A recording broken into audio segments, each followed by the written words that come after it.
আসসালামু আলাইকুম আরহামাতুল্লাহ।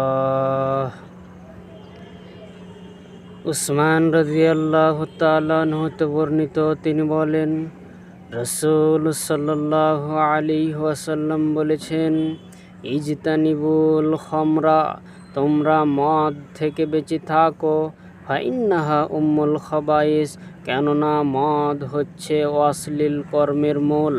ফামাল্লাম ইজতানিবহা, যেই ব্যক্তি মদ থেকে বেঁচে থাকে না, ফাকাদ আসাল্লাহ ওয়া রাসূলাহু, সে আল্লাহ এবং তার রাসূলের নাফরমানি করে।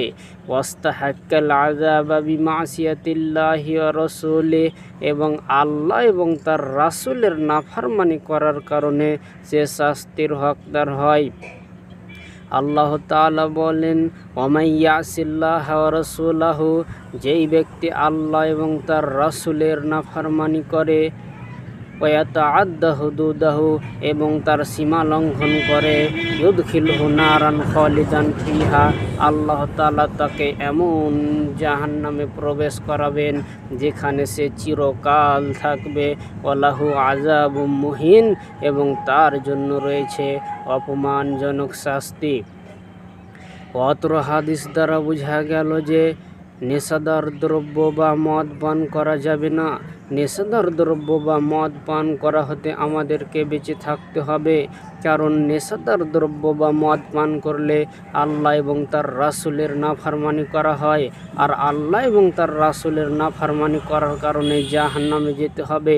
কেননা রাসূল সাল্লাল্লাহু আলাইহি ওয়াসাল্লাম অন্য হাদিসের মধ্যে বলেছেন, কুল্লু উম্মতি ইয়াদখুলুনাল জান্নাতা, আমার সকল উম্মত জান্নাতে যাবে, ইল্লা মান আবা, কেবল ওই ব্যক্তি ব্যতীত যে অস্বীকার করবে। কিলা, জিজ্ঞেস করা হলো, হে আল্লাহর রাসূল, ওমা ইয়াবা, কে অস্বীকার করবে? রাসূল সাল্লাল্লাহু আলাইহি ওয়াসাল্লাম বললেন, মান আতাআনি দাখালাল জান্নাহ, যেই ব্যক্তি আমার আনুগত্য করবে সেই ব্যক্তি জান্নাতে যাবে।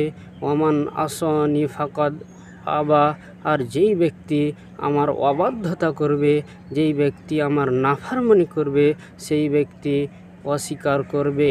অতএব আমাদেরকে নেশাদার দ্রব্য বা মদ থেকে বেঁচে থাকতে হবে। আসসালামু আলাইকুম রাহমাতুল্লাহ।